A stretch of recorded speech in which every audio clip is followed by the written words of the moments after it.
This is Rabbi Dov Fischer of Young Israel of Orange County.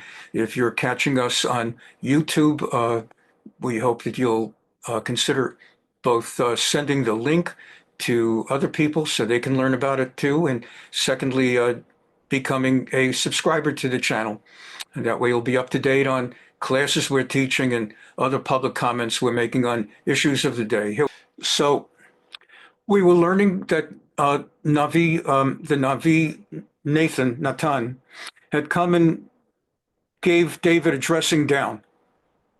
And to refresh our memories of where we were, let's just a few quick highlights and then we'll see where he's going.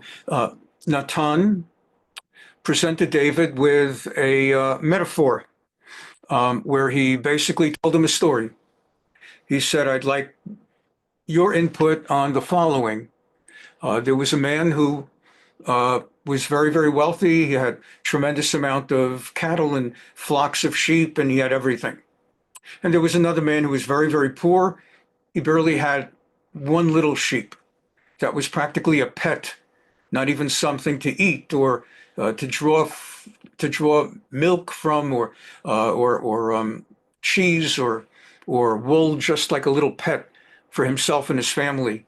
Along came a passerby, a wayfarer to the rich guy, and the rich guy said, come stay with me and I'll host you at my place and I'll make you dinner.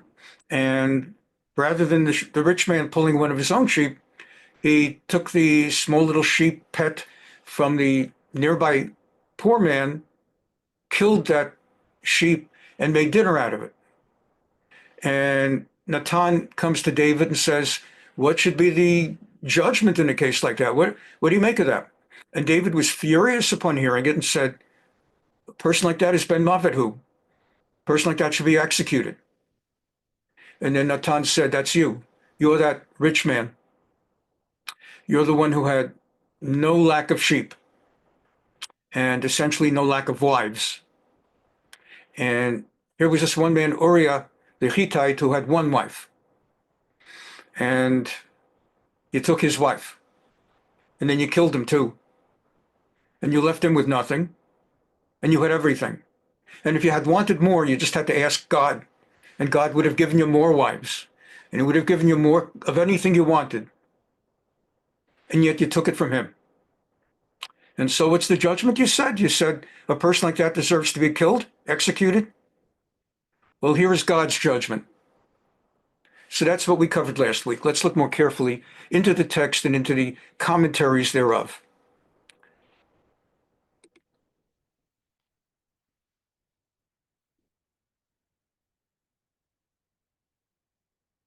So first we take a look at Malbim. The Malbim talks about Vayishlach Hashem et Natan lahochicho.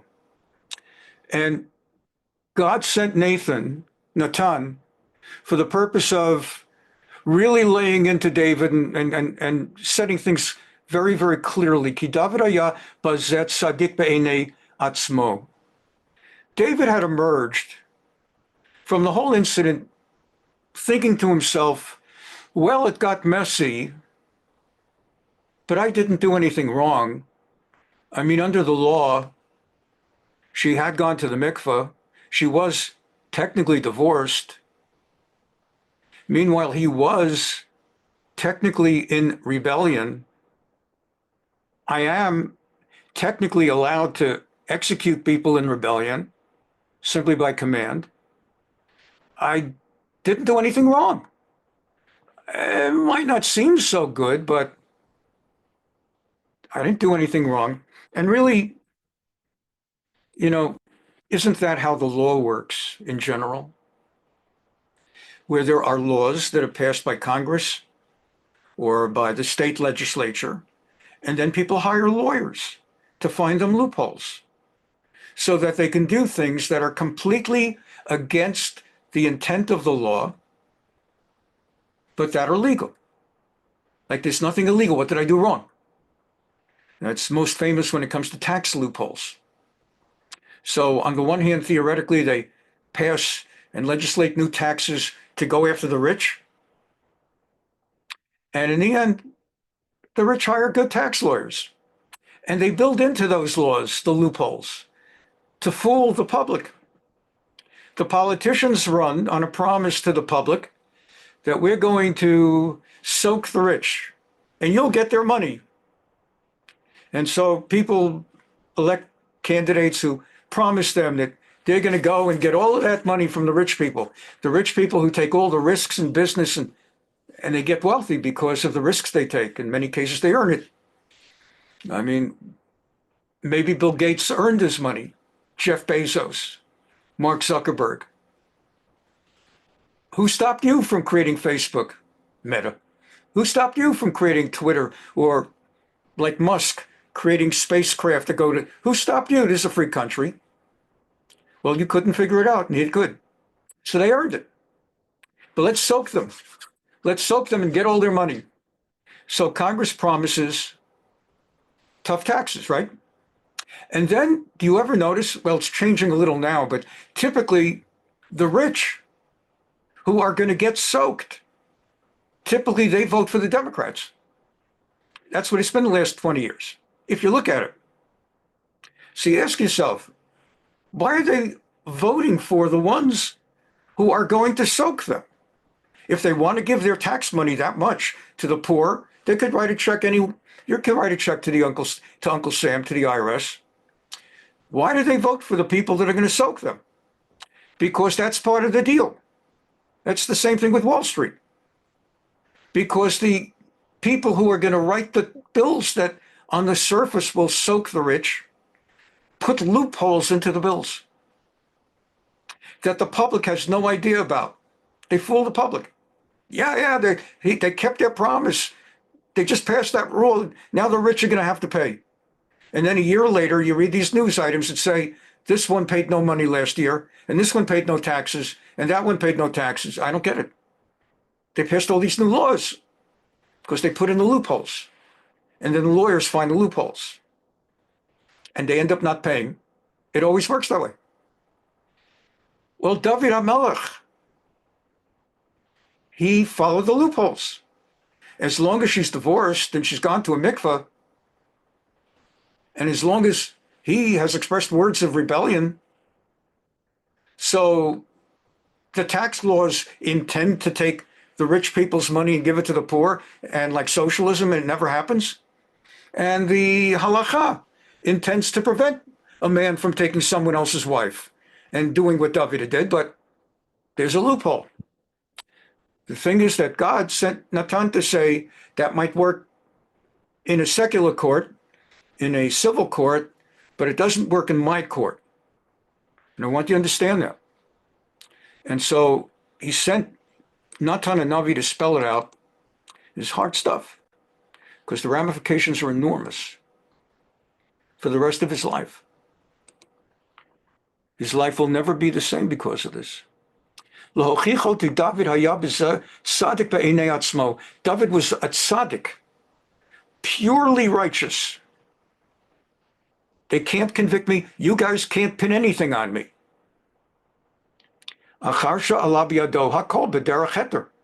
Because everything he did was permitted. And there's absolutely no punishment whatsoever under the laws that apply to flesh and blood, to human beings. V'hispirlo cheta'o. So Natan explained the sin b'mashal, with a metaphor. Ba'ofen shehu atzmo charatz mishpato, in a manner that got David's own blood to start boiling with rage, hearing what a rich man had done to oppress and essentially persecute a poor man. Shnei anashim hayu be'erachat. And it's a very good metaphor. It really applies beautifully. It says that the two men were living in the same city. That's how he put it. When Natan explained, he said, there are two men in the same city. In other words, they knew each other. The rich guy did not just pull a sheep, the one and only sheep, from some poor shlomazel that didn't know anything from anything. Rather, the rich guy knew the poor guy. The poor guy knew the rich guy. Shnei anashim hayu be'ir echad. They knew each other. They were living in the same essentially city in the same neighborhood. And that's the idea. That makes it even worse. The idea that they were living nearby, so he knew exactly who he was going at and who he was taking a sheep from. Frankly, the rich guy, if he were a mensch, would have gone out of his way to help the poor guy. Now, you're not obligated to give charity, but if you're a mensch, you would give a little charity. You certainly wouldn't go and take from him. Who takes from a poor person? If anything, give him something. The Malbim furthermore commenting, so David, upon hearing the metaphor, flew into a rage because he said, this is outrageous. This man deserves to die. Is David saying he should actually be executed, and that I, as the king, want to know, tell me his identity, his name, where he lives, and I will hand out a death penalty right now, which David would have authority to do. So is that what David is doing? Because Natan did not initially say, I'd like to present you with a metaphor. Natan said, I'd like to tell you about an incident. So is David about to ask, who is this guy? Let me kill him. The commentators say that David was not exactly passing legal royal judgment and saying, I hereby sentence that guy to die. He was rather just expressing rage and without literally giving full judicial thought, was saying from his gut, such a guy deserves to die.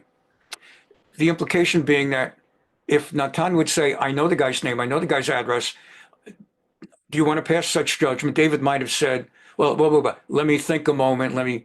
I'm not literally passing judgment. Let me kind of put this in a better way.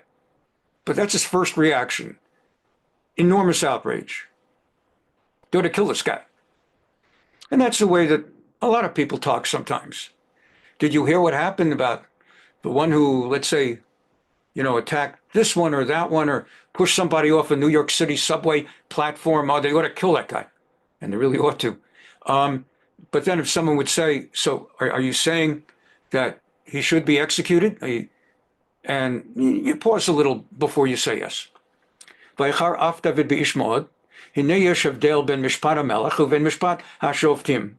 Malbim says there's actually a difference between handing down a king's judgment versus handing down the judgment of judges in court. A judge essentially is limited by the code of law. In modern day life, it would be like the California Code of Civil, not the California Criminal Code, New York Criminal Code, whatever. The Israel Criminal Code. And they would be limited by the contours of the criminal code. Likewise with the punishment. For example, I don't want to get into all of this, but like in federal law, there's like sentencing guidelines. So there's like a thing where if the judge finds someone guilty or the jury finds someone guilty of a certain crime, they even have created something called like sentencing guidelines that the judge is supposed to like turn to the guidelines, look up the chart, what's the thing that the defendant was found guilty of, and then you look across the chart and see what's the punishment for that.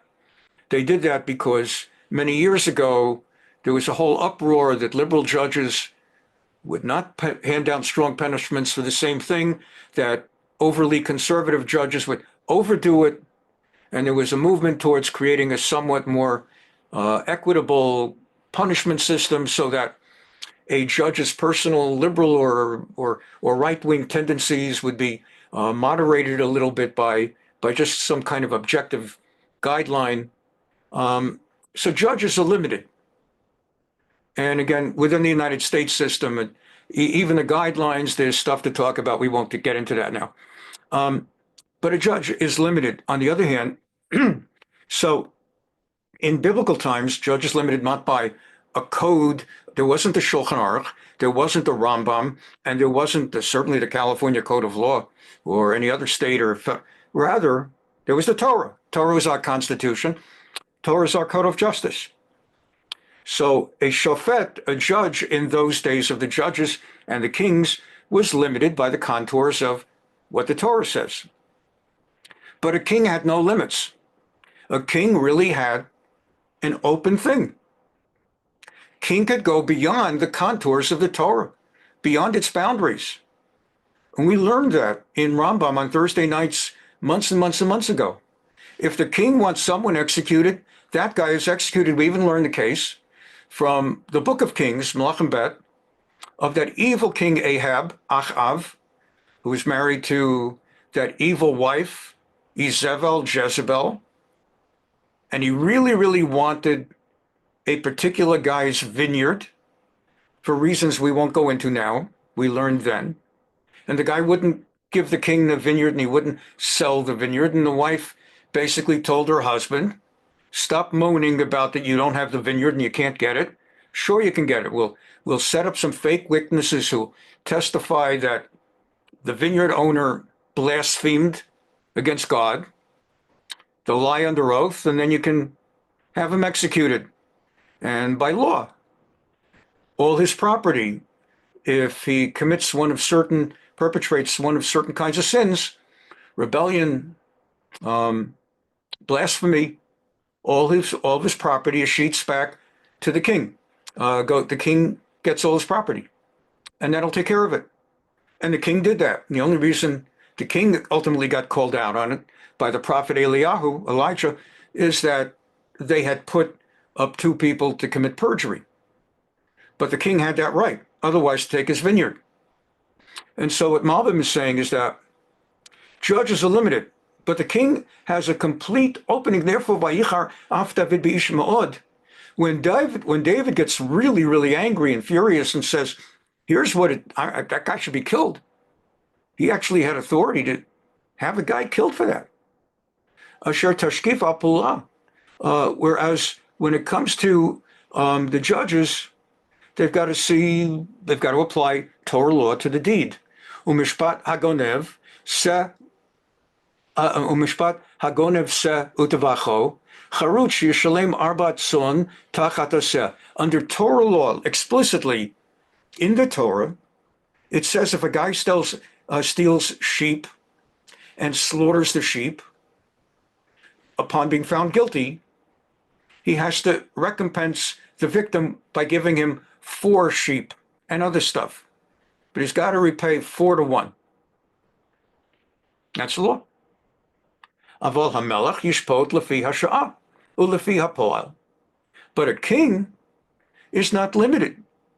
If somebody steals a sheep, the king is not limited to a punishment. You've got to give this guy 4 sheep.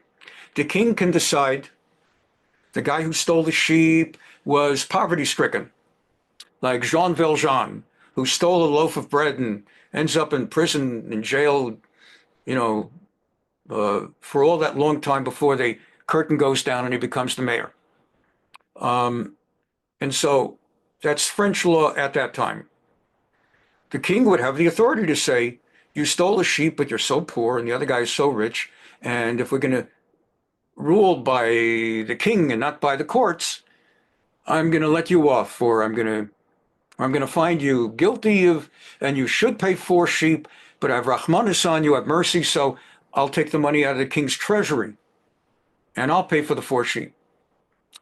Or on the other hand, the king can say, I'm so furious, you're going to have to pay 30 sheep, and you'll spend a year in jail, prison, whatever. So Hamelech yishpot lefi hasha'ah lefi hapoel. So the king he can do whatever he wants. He's an autocrat. And sometimes we don't fully appreciate in the contemporary period the power of the king under the Tanakh to do whatever he wanted. And it's a tremendous amount of power. So it's a different kind of world. And if you're blessed with a righteous king like David, Solomon, Chizkiah, Hezekiah, some of the others, well, Baruch Hashem, you have a righteous king. And if God forbid you have an evil king, and there's no guarantees, even if the new king is the son of a righteous king, it goes both ways. The son of a very evil king, Chizkiyahu, was righteous. And then his son, he the most righteous of kings, maybe the most righteous after David, his son was Manasseh, who was the most evil of kings and had people slaughtered left and right. He was horrible. And he ruled for 55 years. So it's not so simple. The king has that kind of authority. Hamelech yishpot lefi hashal lefi hapoel. The king had authority to make any ruling arbitrarily, subjectively rather than objectively. Shebenidon zeh yacharotza mishpat lefi ha'achzariyut v'roa halev sheharah ha'ashir b'maseo. And in this case, beyond the technical black and white letter of the law, the king can look and see the evilness of the heart of the rich guy who stole from the poor guy. The evil of the deed, achsariot, the severity, the cold-heartedness. And therefore it goes far worse, the roa halev, the evil heart. V'lachen hitzia b'mishpat zeh lifnei David she'adin oto b'mishpat ha'malchut. And therefore, Natan set this up in a way that David would hand down not criminal law, but king law, monarch law, king law, royal law. And he would make a ruling with Sarach Sha'ah based on his subjective feeling. Ubeheshkef ala ish hapoel, v'David chara apo b'ish hapoel hazot. And David just erupted. V'gamar omer ki ben mavid ha'ish ha'oseh zot. And he just blurted out, a man like that deserves to be killed. Shemitzara ish hapoel chayav mita. Well, so we'll skip that. I'm not sure why I set up that. Oh, I must have set up that mitzvah for a different reason. Let's take a quick look. I wouldn't have just set it up for that. Just give me one moment on this, see if I can find it really quickly. And if I don't, I won't. See, where's the mitzvah on that one? It's the wrong mitzvah. And it's the other mitzvah. Okay. So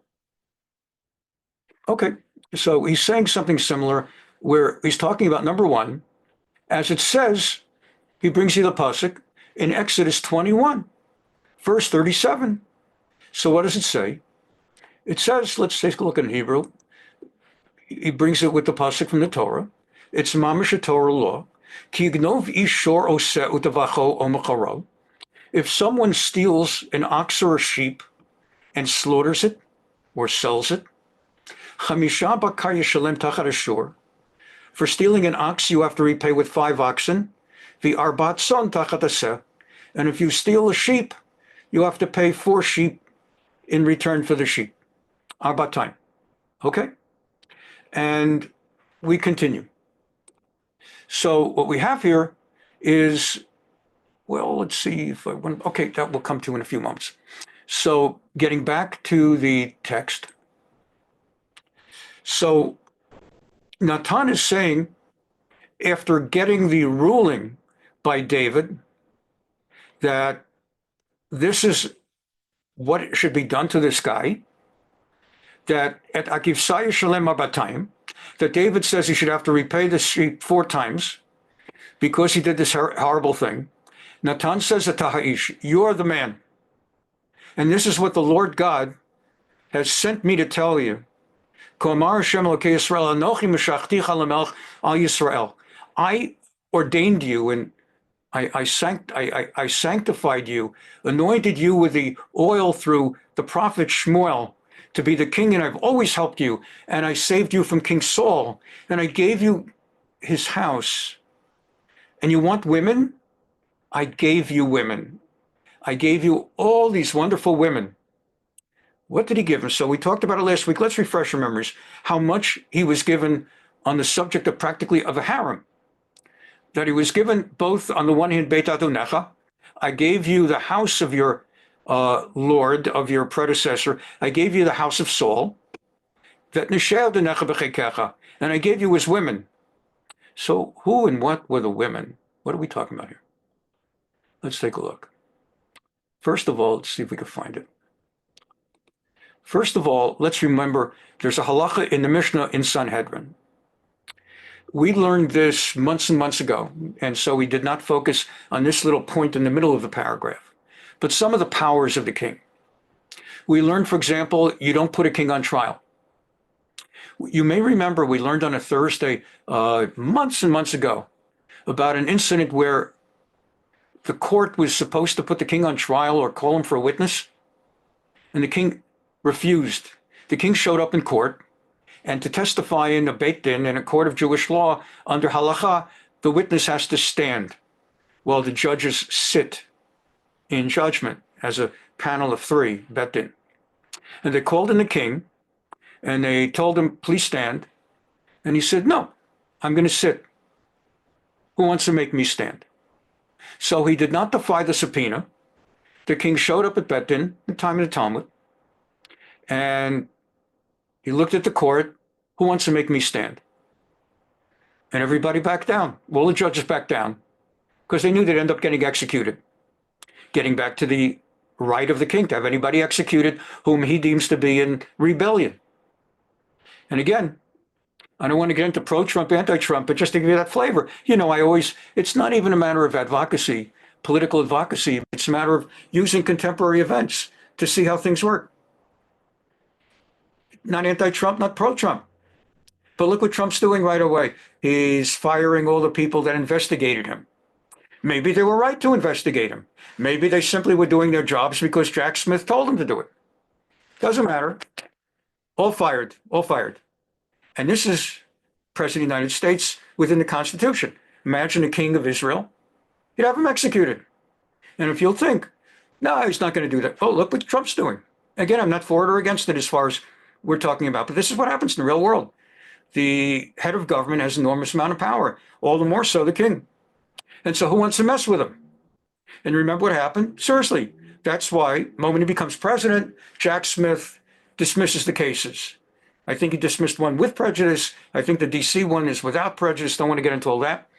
But you see that in a normal government, you don't prosecute the head of the government unless you really have something going on like what's going on now in South Korea, where the guy went nuts and declared martial law. So he's got his hands full. Or like in Israel, where they do stupid things because they have this idiotic virtue signaling, thinking that it makes them look holier than thou if they put their prime ministers and their presidents into prison. They think it makes them look biblical and prophetic, like the times of Natan and David or something. But a normal country, basically, you need the guy to run the country. You can't have this guy spending half his week testifying. You catch up with him after he's out of office. Okay, so the same thing with Israel in biblical times. You don't mess around with the king. And so the king has enormous power, and no one wants to mess with him. So the Mishnah is saying there's no point putting him on trial. Just like here in the United States, as soon as he gets elected, Jack Smith drops the cases. You don't put him on trial, and you don't call him to testify. You don't mess around with the king. And the king's got more important things to do. Can you imagine the idiocy in Israel of, like, I'm not going to get to the advocacy of American politics, but Israeli politics, why not? I mean, the idiocy.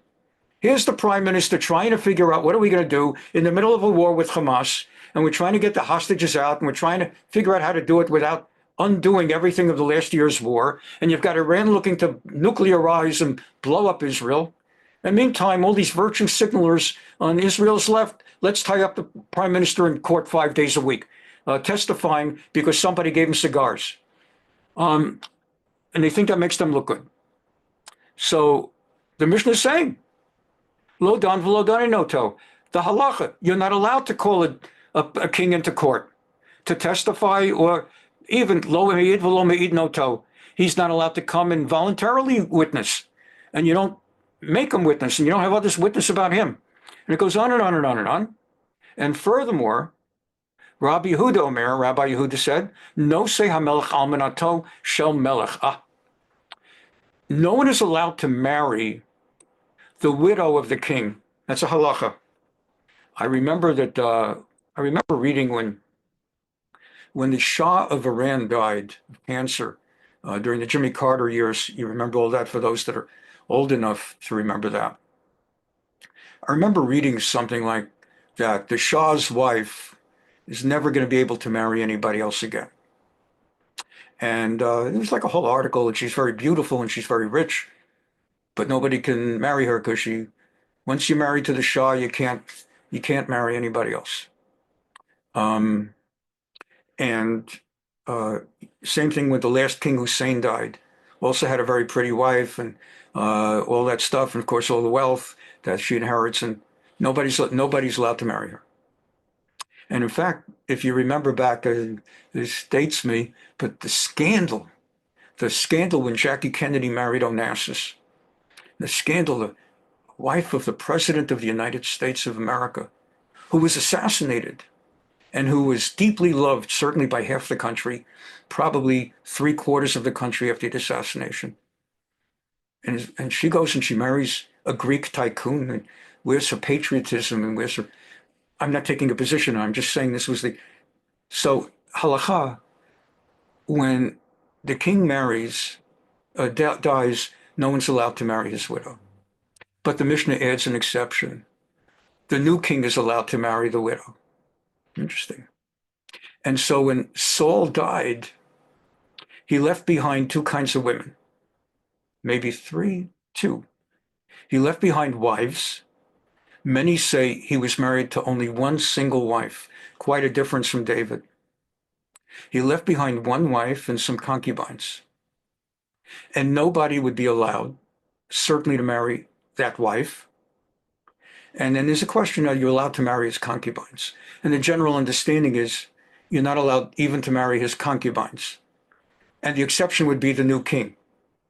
And if you recall, there was a big, big scandal because after Saul died, his son Ishbosheth became the new king. All the other sons had died except for Ishbosheth.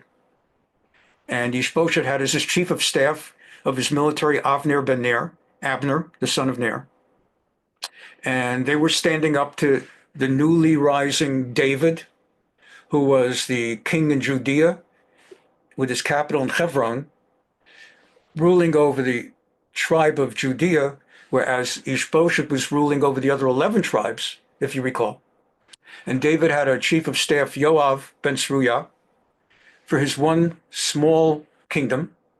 And Ishbosheth, although weaker and less popular, representing the house of Saul, which had been established as the only kingdom ever in history of the Jews up to that point, had Avner ben Ner and the 11.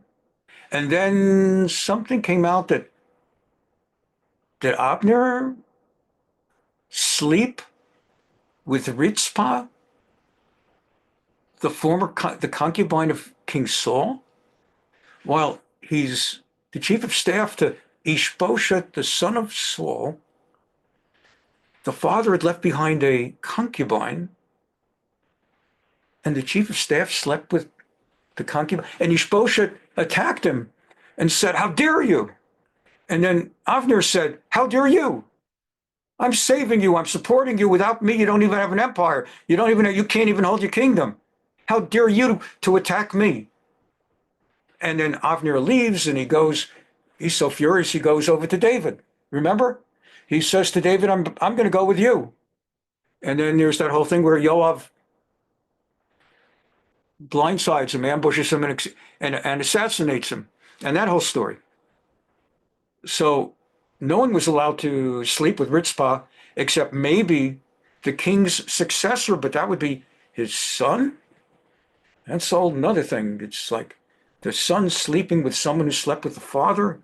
So is that not exactly a mother-in-law or stepmother, but again, you get into this thing where there's legality and a technical law versus does it feel right? That's how Jewish law works, but it wasn't Ishbosheth sleeping with Ritzpah, it was Avner sleeping with Ritzpah, and the rabbis say that eventually David started sleeping with Ritzpah as his concubine. So Ritzpah was basically a piece of property. That's what a concubine becomes, unfortunately, so that we understand that again. A concubine, a pelegish, is a woman whom a man takes for physical and does not have a ketubot. She doesn't have a marriage contract. So what's the difference between her and a prostitute? Well, a prostitute, there's no formal relationship at all. The man, I'm talking about in biblical times especially, a man would take a woman, pay her whatever he paid her, and do his stuff. And they both walk away having had a transaction. End of that story. Whereas with a concubine, there's a sense that there's more of a relationship of some kind, that the man has no obligation to that woman, but typically makes her part of his life in some small way. Maybe he provides her food on an ongoing basis. Maybe he gives her one of the bedrooms in his house, if he's got a big enough house, or he provides her with some money, even though she lives somewhere else, with the understanding that anytime he wants to come by and do his stuff, she's available to him, even though there's no obligation because they're not married. And at any point that he's finished with her and no longer interested, goodbye and good luck to you. There's no alimony, there's no child support, there's no nothing. And why a woman would do that, we've talked about it many, many times. That there would be desperation. Women did not have careers in those days, couldn't support themselves, didn't have bank accounts, didn't have that kind of flexibility. Not every woman could get married, and then she'd be in a situation where she might be stuck with no options. And so women, it was a shame that women would be in a more defenseless situation. So that brings us back to Ritzpah, which is being basically handed over. And here's the new king, and he's interested in having that concubine become one of his concubines. It's allowed. It would be allowed. And that's the technicality of the law. And we go back here. So God is saying through Natan, I gave you women. I gave you, we've already learned about 6 wives. We're going to look again for a moment. And on top of those 6 wives, there's Michal, the daughter of Saul, is 7. And then there's Batsheva later on is 8. So 8 wives at least, plus concubines. And they might not even be all listed. Most of them are not listed. It does not say in the text that he took Ritzpah as a concubine. It's simply the commentators in the Midrash that says that he ended up with Ritzpah also. So we don't even know how many concubines he ended up with. But he had certainly 8 wives. And that's what Natan is saying. What's your problem? What's your problem? She's pretty. There's a lot of pretty women out there. Baruch Hashem, the whole world is full of pretty women. All women are pretty. And the idea that that one is, someone's got that one. And you leave them alone. You're very wealthy, you have everything you want. And it's an incredible concept that they had different values in those days. And the king had a unique amount of sovereignty, but still there are limits. There are limits, the letter of the law, and there are limits, the spirit of the law. So Rabbi Yehuda Omer, no say hamelech almanato shel melech. A king is allowed to take as his own wife, not only a concubine, but a widow of another king. Shekein matzinu b'David, shenasa almanato shel Shaul. Because we find this, here's the Mishnah, looking back on the Tanakh that we're learning. The Mishnah tells you that we see in the Bible that David took the widow of Saul, Shinamars, it says, exactly where we're learning right this moment, where it says, let's get it there, that 12, where the story and the metaphor was being used, and Natan says, here's what God says to you, I gave you his women, et nalacha, et bet adonecha, et neshei adonecha bekebecha. I gave you everything. And if you wanted more, and if that's too little, I would have given you more. Just ask. And instead you take her. So it brings us over to this Radak, very interesting. So Radak is saying,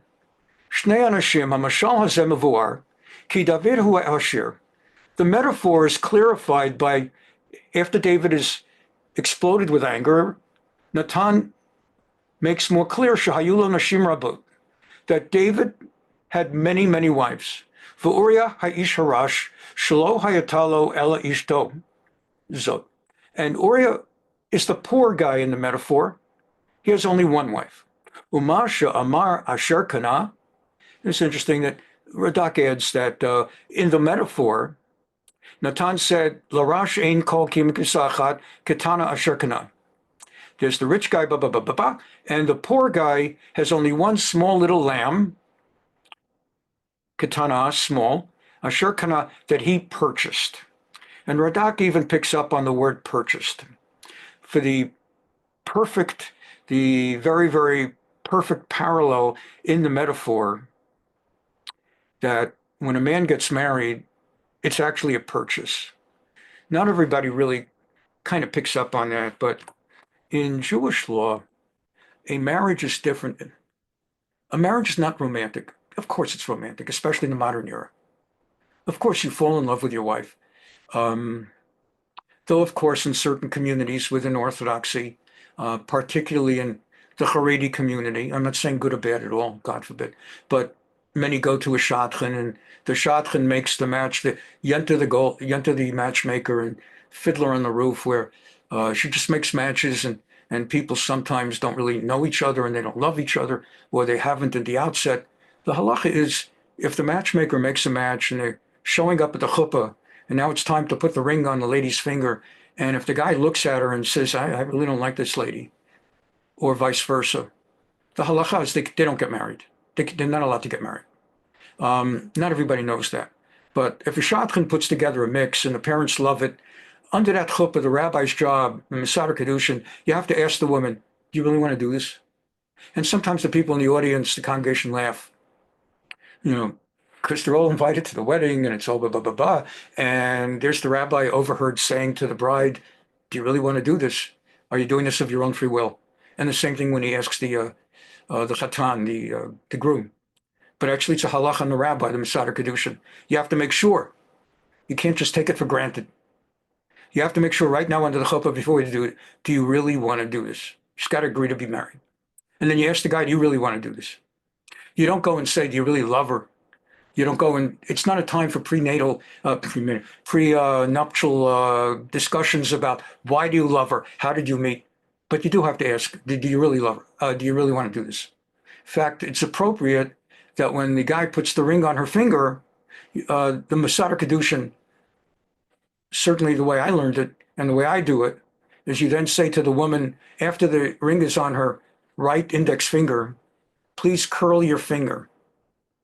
First of all, the ring doesn't go all the way down because the ring was pre-purchased to fit on the lady's left ring finger. And if he tries to force it down her right index finger, it's never coming off unless the finger comes off. So she normally puts it down only halfway.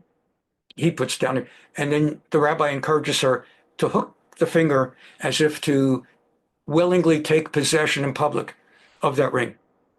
So one gets married out of an understanding that they're doing it because they want to be each other. But actually, a wedding is a transaction, it's a purchase, and it's not really romantic. It is romantic, but it's not structured to be romantic. That is a legitimate overlay, very legitimate overlay, to feel the love and the romance. But technically it's a transaction. Kana, that's why he says our metaphorical poor guy purchased his sheep. Uriah purchased his wife. And it's important to understand that the marriage is a kinyan. Marriage is a business transaction, a contract, and not a romantic thing for the following reason, among other many, many reasons. Number one, in the Western society, the guy puts a ring on the woman's finger and the woman puts a ring on the man's finger, and everybody, I love you and you love me, which completely defeats the whole understanding and purpose of what's going on. Like if I'm buying a car from you, let's just talk tachlis, okay? Let's go beyond romance. Actually, as a former lawyer, I'm buying a widget from you. Well, I mean, if I'm buying a car, so I give you, I don't know, $20,000 today. I don't know what it is. All right, 30. So I give you 30,000. You give me the car. It's not like I give you 30,000 You give me the car, and I also give you a car, and then you also give me money. In a wedding, the man is buying a bride. Doesn't sound romantic, but that's what he's doing. And she's not buying a husband.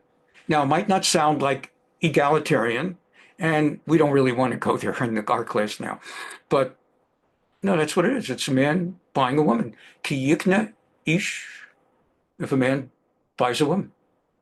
And so the man puts the ring on her finger as a purchase. It's not romantic. That ring is not romance. Nothing wrong with regarding as romantic. Nothing wrong with the woman being involved in helping pick out the ring and this and that, the other. Nothing wrong after the chuppah with if it makes them happy, with the woman putting a ring on the guy, if that's what they want to do afterwards. Okay. But what's happening under the chuppah is a transaction. So how do you pay? So, I mean, technically, a guy could start pulling out dollar bills, $100 bills. And then there's the issue of, does it have to be coinage? Or can you get away with paper money? But let's say it comes with coinage. He could do that. A ring is much easier to carry to the chuppah. Instead of having to dig into your pocket and start, also it doesn't look very nice. That really doesn't look nice. But it's a transaction. So the ring is a payment. I am buying you, and you are willingly giving up your virginity, or if it's a widow, God forbid, or a divorcee or something, you're willingly giving up your right to sell yourself to a different man in return for what I'm paying for that right and ownership. That's really what a wedding is. And that's why you're not allowed to have a jewel, any kind of stone on the wedding ring. You could put all the stones you want on the engagement ring, but you're not allowed to put a stone on the wedding ring, because the halacha is the woman needs to know what she's selling herself for. So if you put a diamond on the ring, so the guy said, let's say they negotiate, I promise I'll give you a ring with a $5,000 diamond. And then he gives her a ring with a diamond, and she doesn't know. Under the chuppah, it's a cubic zirconium. You can mislead the person. That's actually where that halacha comes from. That's why they tell you when someone's getting married, no stone on the ring, because it's a mekach, it's a transaction, and you don't want a mekach tos, mekach ta'ut. You don't want a misunderstanding transaction where there's a misunderstanding of the parties. So it has no stone. There's no room for any mistake. It's a simple ring. That's what you agreed to. End of story. Nowadays, of course, there are other things that they agree in order to have a life they're going to have. So, but for the chuppah, so it's a business transaction. And that's why you will find that B'nai Yeshiva, a lot of Orthodox people, myself included, we don't wear rings. We don't wear rings because the ring is a transaction. It's not a romantic thing. And you will find among Orthodox men that, especially if they've gone to yeshiva, and I'm not casting the slightest aspersion on an Orthodox guy who wears a wedding ring, but it's normally almost always a sign that this guy did not go to yeshiva. Or if he went to yeshiva, just went a few years, and certainly not an advanced yeshiva. You wouldn't wear a ring. But wait a second. So you're telling me that a man's going to go walking around without a wedding ring, and you'll go around and women will see you don't have a wedding ring, and I mean, here are all these non-Jews and non-religious Jews walking around without men. They take off their ring and they go into the bar, or they take off their ring and let me tell you something.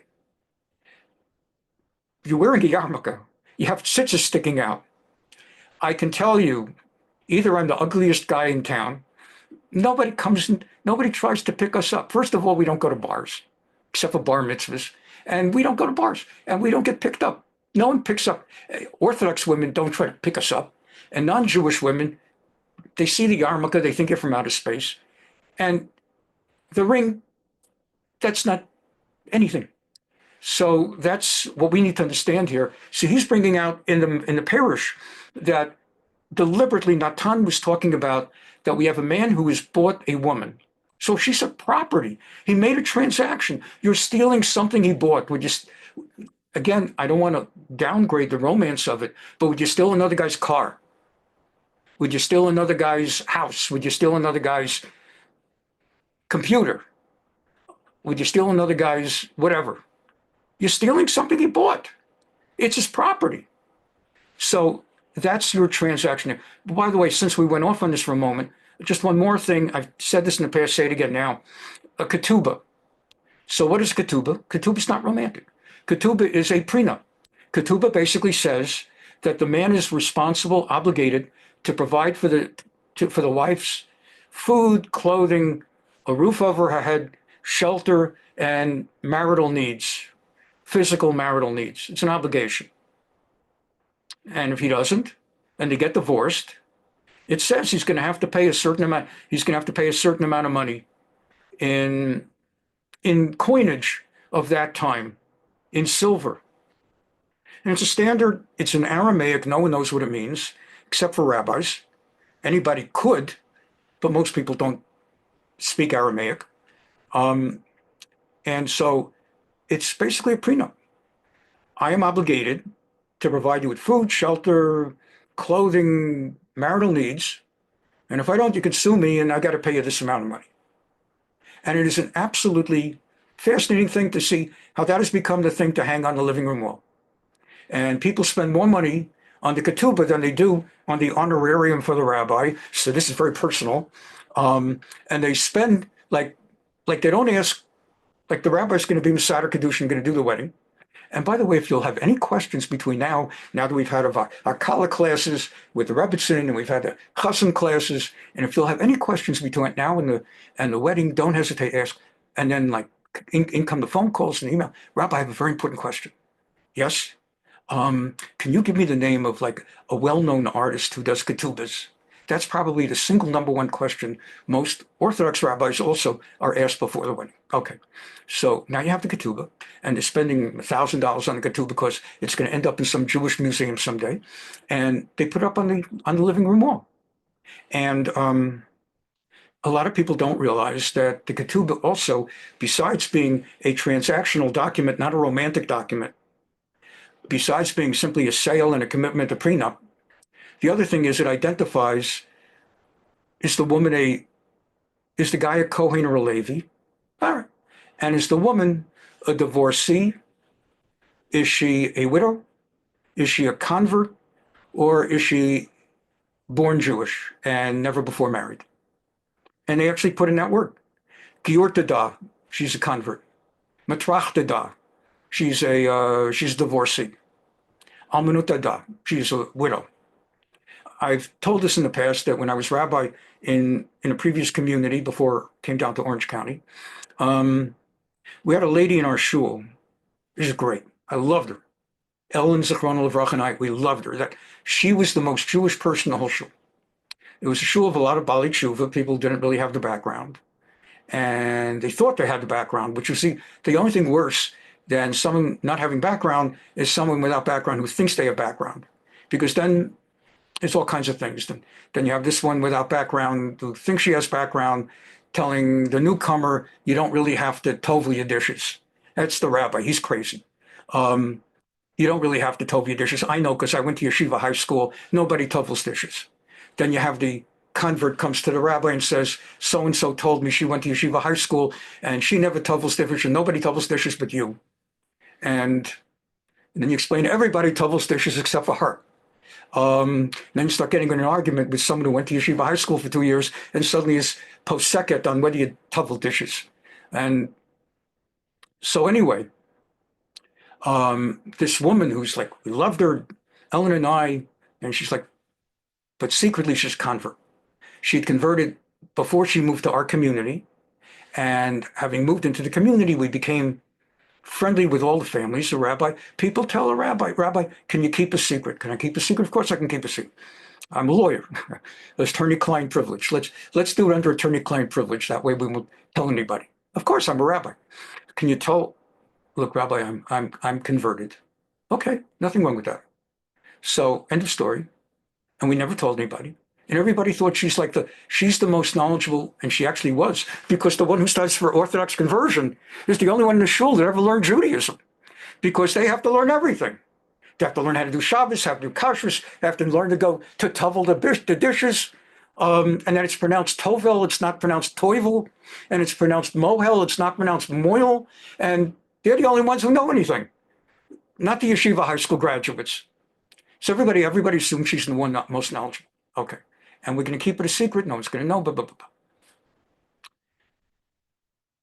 And she hangs her ketubah on her living room wall.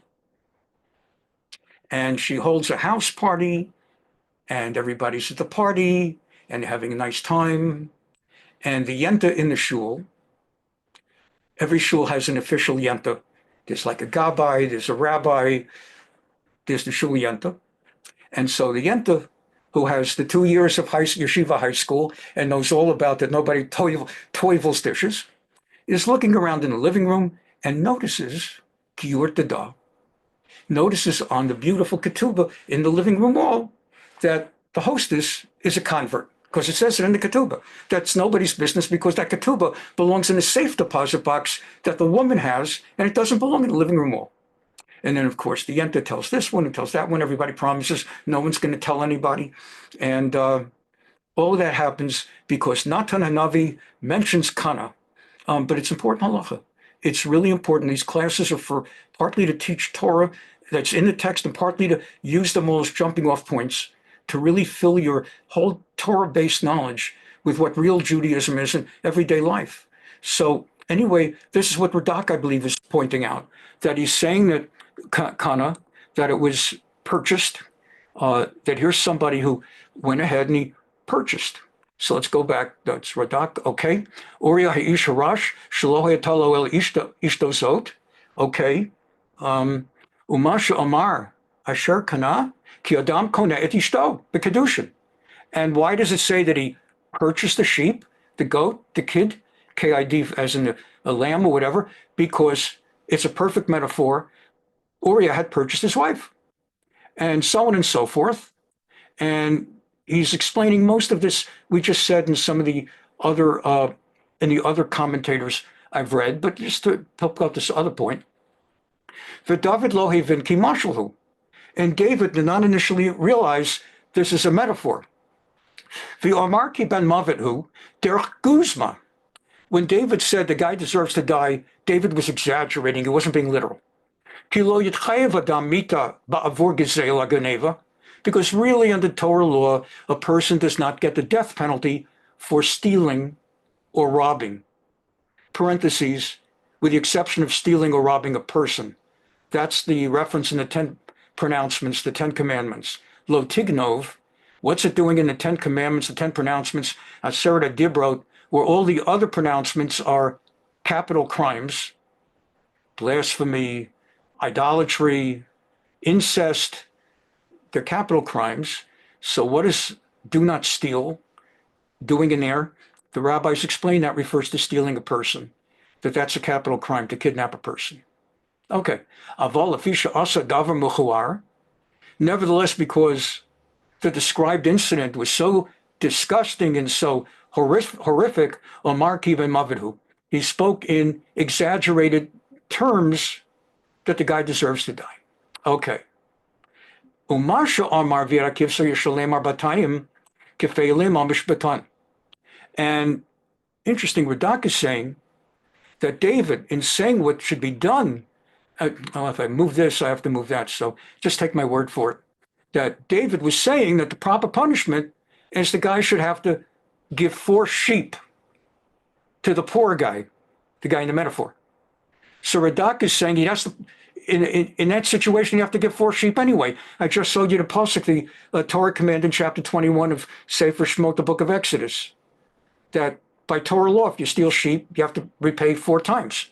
So what's the chiddush? What's the new thing that David is saying upon hearing this outrageous narrative, saying that the guy should have to pay 4 sheep? So Radak's saying, of course he should have to pay 4 sheep.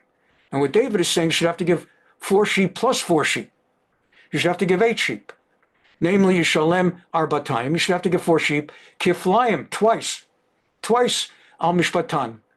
Ki ganav echad mishalem arbatzon tacharaseh, because any robber, any person who steals, should have to pay 4 sheep for one. Avol zeh shehu ashir v'ganav hakivsa shel harash. But this one, the rich one, who stole the lamb from the poor guy, ru'oy liknosoto u'lishalem kiflayim.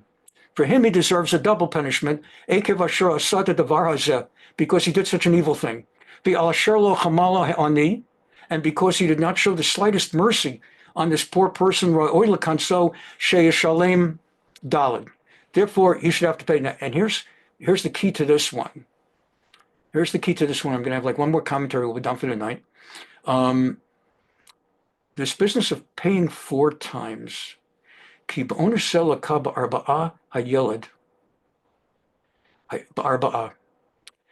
another 4 time. There's another four time punishment. Another punishment. That's being punished in quadruple. That's the word I'm looking for. What did David do? He took this woman's wife, and he's being told he's going to be punished in quadruple. He's going to be punished through 4 of his children. Hayeled, the baby boy that Bathsheba is pregnant with from this whole incident. And David has got the son Amnon and a daughter Tamar, and he's going to be punished horribly by what's going to happen with Amnon and Tamar. For Avshalom, and he's got a son Avshalom, and he's going to be punished horribly through them. So as we wrap it up here, just to remind ourselves of those names again, let's take a look. Shaul, as I said, had 1 wife. This is from 1 Samuel chapter 14, verse 50. Shem Eshet Shaul Achinoam. Saul had 1 wife, Achinoam. And this woman, David did not take. Okay. So David, when it says that he got Saul's women, Neshei Adonav, which were the women? 2 of them. First, as we mentioned last week, Shnei Benotav, Saul had 2 women that he gave birth to, that he birthed. The older one, Bechira, was Merav, and the younger was Michal, and David got Michal for a wife. So that's one of his master's women that he got. And the other one, there was Eglah. This is where in 2 Samuel chapter 3, we learned that time. It took us 2 weeks that we learned all the 6 first wives. The one Achinoam, and then he had Abigail, etc., and Adoniah came to him, his different children from Chagit, and then there was Avital, and finally Eglah. And we learned at the time that there is an understanding that Eglah previously had been a wife of Saul, or maybe a concubine of Saul. And there's a Gemara that says Eglah was Michal. So it's a whole discussion. That's somebody he got from Saul also. And then Saul had a Pelegesh. Saul had a concubine named Ritzpah. And the Midrash is that David took Ritzpah. So I made reference to tonight's class, but I wanted to close out by showing you the text where they're all spelled out. And here is the last one. I don't want to take out more time because we're late. So finally, Hashem Yitbarach, on top of everything else, this is mostly a Ralbag repetition of what we've learned. Ratzah shetitzmach ra'ah mi beito. God demanded and decided that there will be horrible repercussions coming from out of David's house. L'shalem lo gemul aleha. Just as David ruined the peace of Uriah Hachiti's house and destroyed his household. Thus, v'chein haya ki mi beitot samcha ra'at, and thus it was that out of David's house, the peace of his house was destroyed. From that house came the evil of Amnon. I don't want to say more than I have to for those of you who haven't learned it. I want you to learn it together with me to fully appreciate it. So I don't want to do as a joke. I'm not making it as a joke, but I don't want to do a spoiler. But there are 4, Amnon, the Avshalom, and his son Avshalom is going to publicly sleep It's going to be a public incident in broad daylight on the balcony of the palace. Avshalom is going to drive his father David out of the country, attempting to have him killed. And David is going to escape from the country with his bare life, supported by a small retinue and all his women and with Yoav, while his son is trying to have him killed, assassinated. And David's going to have to, of necessity, leave behind his concubines. There's no time to bring everybody. And he's going to have to cross the country, across the Jordan River. And Avshalom, on the balcony of the palace, is publicly going to physically sleep with his father's concubines. Avshalom is going to violate, or whatever, all of his father's concubines in broad daylight before the entire nation. So there will be a punishment 4 times. The baby that Batsheva is carrying, Amnon and Tamar, and finally Avshalom.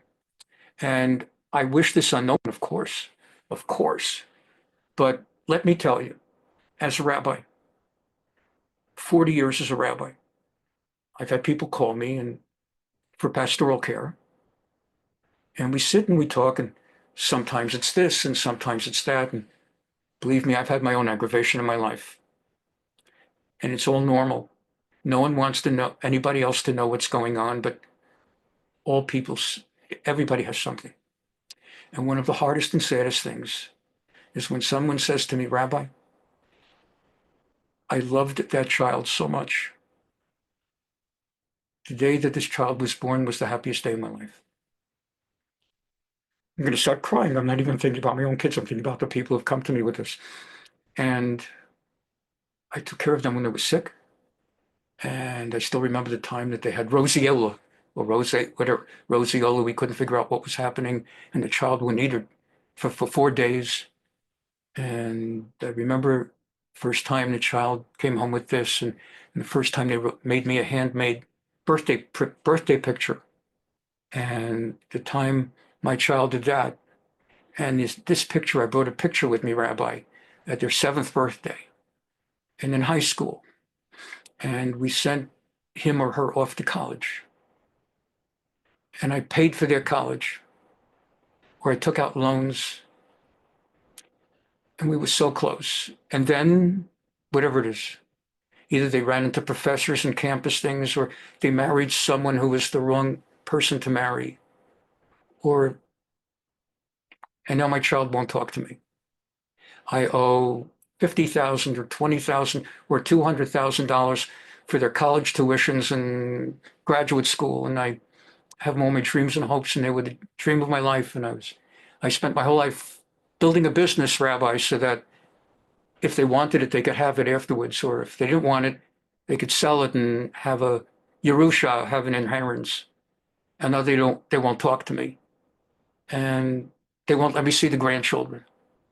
Let me tell you, of all the things that I go through in 40 years of pastoral care, there is perhaps not.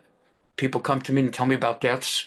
No one has to tell me. My father died when I was 14. Everyone knows my story about Ellen Zichron Livracha. But of all the things, those stories about the children, and it's so common, not every single child, God forbid, but it's so.